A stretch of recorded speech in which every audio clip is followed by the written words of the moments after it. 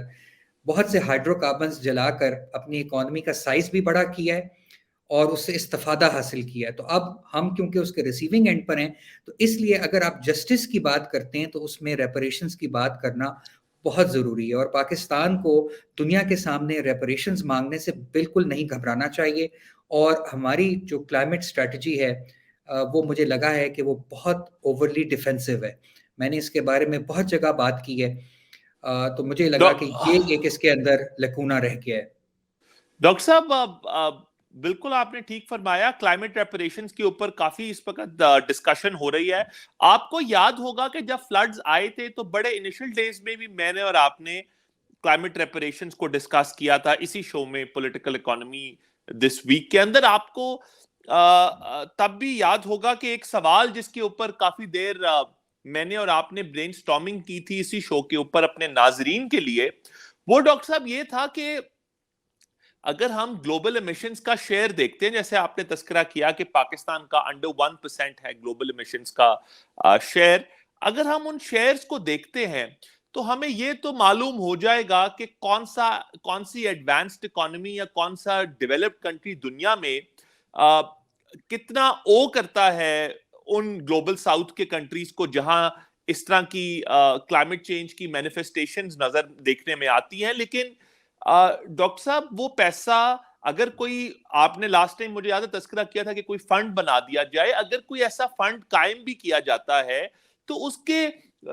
Recipients کے درمیان جو ایک شیئرنگ فارمولا ہے، آپ کو لگتا ہے کہ کوئی جسٹ طریقہ ہو سکتا ہے کہ وہ شیئرنگ ہو سکے؟ اور اگر تو ایسا کوئی طریقہ وضع کیا گیا ہے اس فریم ورک میں یا اس پروپوزل میں جو پاکستان COP 27 میں لے جا رہا ہے، تو ڈاکٹر صاحب اس کے اوپر بھی تھوڑی روشنی ڈالیے گا اگر آپ جانتے ہیں تو۔ دیکھیں، جو پاکستان کی جو اسٹریٹجی ہے at COP 27، I am sure کہ اس کے اندر کوئی فارمولے کی بات تو نہیں، کیونکہ پاکستان کی پوری اسٹریٹجی کے اندر ریپریشنز کا لفظ سرے سے ہے ہی نہیں۔ تو یہ بڑی مجھے ایک عجیب بات لگی ہے کہ جب آپ کا ایک کیس ہے دنیا پہ، آپ پلیڈ کر سکتے ہیں، اور اس میں یہ بھی ہمارے کچھ پالیسی میکرز کہہ رہے ہیں کہ کیونکہ دنیا آپ کو ریپریشنز نہیں دے گی اس لیے ہمیں اس کا تقاضا ہی نہیں کرنا چاہیے۔ آئی تھنک یہ بڑی ایک کنفیوزنگ پوزیشن ہے۔ یہ اس میں آپ یہ دیکھیں کہ مطلب اگر یو ایس اے کی آپ اگزامپل لیں، وہاں پر آج تک سلیوری کے حوالے سے کوئی ریپریشنز نہیں دی گئیں، تو کیا وہاں کے جو اسکالرز ہیں انہوں نے کیا ریپریشنز مانگنا ختم کر دیا ہے؟ تو یہ ایک بڑی کنفیوزنگ پوزیشن ہے۔ آئی تھنک جسٹ بیکاز کہ ایک طاقتور ملک ایک خاص ٹائم پیریڈ میں آپ کو ریپریشنز یا کمپنسیشن نہیں دے رہا، اس کا یہ مطلب نہیں ہے کہ آپ اپنے کلیم سے ہٹ جائیں۔ اور جو آپ کا سوال تھا کہ اس کا میکنزم کیسے بنایا جا سکتا ہے، دیکھیں اس کا ایک طریقہ یہ ہو سکتا ہے اس جسٹس کرنے کا in terms of disbursement of funds, وہ یہ ہو سکتا ہے کہ ہم کلائمیٹ چینج ڈریون جو ہمارے کیٹاسٹرفیز ہیں دنیا کے اندر، یا جو اس کے اندر جو نقصانات کنٹریز کے آئیں، تو اس کی بیسس کے اوپر اس فنڈ کی ڈسبرسمنٹ کریں۔ تو یہ ایک طریقہ ہو سکتا ہے، لیکن آئی تھنک کسی بھی اس قسم کے میکنزم میں جانے سے پہلے پاکستان کو اپنی پوزیشن بڑی کلیئر رکھنی چاہیے، اور اس میں ریپریشنز اور دنیا سے ڈیٹ ریلیف مانگنا should be part of our overall climate strategy۔ Doctor صاحب شکریہ اس جواب کے لیے۔ یہ ڈیٹ ریلیف والا پوائنٹ بھی بڑا انٹرسٹنگ ہے، اس کو آنے والے ویکس میں کسی شو میں ہم زیادہ تفصیل سے ڈسکس کریں گے۔ جاتے جاتے ڈاکٹر صاحب ایک بات کوئکلی، کیونکہ آپ نے بار بار کلائمیٹ جسٹس کی بات کرتے ہیں، اور چونکہ کلائمیٹ جو ہے وہ ایک شیئرڈ گلوبل کموڈٹی ہے جس پہ کسی ایک ملک کا کے نہ تو رائٹس ہیں اور نہ ہی کسی ایک ملک کے آبلیگیشنز ہیں، اور جیسے آپ نے تذکرہ کیا کہ اس طرح کا کوئی فنڈ بنے جس میں جن جن ممالک کے اوپر یہ رسپانسبلٹی ڈالی جانی چاہیے وہ سارے فنڈز پول ان کریں، اور وہ ممالک جو اس کے وکٹمز بن رہے ہیں ان کو وہ پیسہ ڈسبرس کر دیا جائے according to some disbursement mechanism یا اکارڈنگ ٹو سم فارمولا۔ لیکن ڈاکٹر صاحب میں اس میں یہ بات آپ سے پوچھنا چاہتا تھا کہ آپ کو لگتا ہے کہ COP 27 ایک آف کورس اویئرنیس کے لیے تو اچھا فورم ہوگا, لیکن کلائمیٹ جسٹس یا کسی ملک کو جسٹس پرووائڈ کرنے کے لیے do you think that's the right plate form? مجھے تو ایسا لگتا ہے کہ کسی ملک کو اگر اس ایشو نے بہت ستایا ہے اور آپ ٹرولی وکٹم ہے تو آپ کو اپنا کیس لے کے آئی سی جے میں انٹرنیشنل کورٹ آف جسٹس پہ جانا چاہیے. آپ کو نہیں لگتا کہ COP27 is not the right plate form? آپ کا پوائنٹ ویلڈ ہے آئی سی جے والا, لیکن میں سمجھتا ہوں کہ COP27 کی ایک بہت کلیدی اہمیت ہے, کیونکہ COP27 ہی وہ فورم ہے جو کہ اس نیریٹو جہاں پہ وہ بیانیہ بنتا ہے جس کی بیسس کے اوپر آنے والے سال کے اندر کام ہوگا. تو یہ سمجھنا کہ COP27 ایک کلائمیٹ ڈپلومیسی کا فورم ہے جہاں پر اس قسم کی بات نہیں کی جا سکتی, آئی تھنک یہ بالکل سمپلسٹک ہوگا. آئی تھنک COP27 ہی وہ فورم ہے جہاں پر اس قسم کے نیریٹیوز اسٹیبلش ہوتے ہیں, اور پاکستان کو نیریٹیو کی گیم کے اندر کہ جس کے اندر ہم وکٹم ہیں اور دنیا اگریسر ہے اور ہمیں ریپریشنز چاہیے, ہمیں بہت فورسفلی اس نیریٹیو کو آگے لے کر کے چلنا ہے, اور اس میں COP27 کی بہت اہمیت ہے. جی بہت شکریہ ڈاکٹر صاحب. ڈاکٹر صاحب اگلے ہفتے جب ہم آئیں گے دوبارہ اس شو میں تو شاید COP27 کی کچھ ڈیلیبریشنز ہمارے پاس موجود ہوں گی, and we would have the luxury of some information جس کی بیسس پہ یا some knowledge جس کی بیسس پہ ہم COP27 کو زیادہ تفصیل سے ڈسکس کر سکیں گے. ڈاکٹر صاحب بہت شکریہ جوائن کرنے کا. پروگرام کا وقت ختم ہوا جاتا ہے, اور انشاءاللہ اگلے ہفتے ناظرین آپ کے سامنے پھر میں اور ڈاکٹر اقدس افضل حاضر ہوں گے پولیٹیکل اکانومی دس ویک کے ساتھ. اسد اجاز بٹ کو اجازت دیجیے.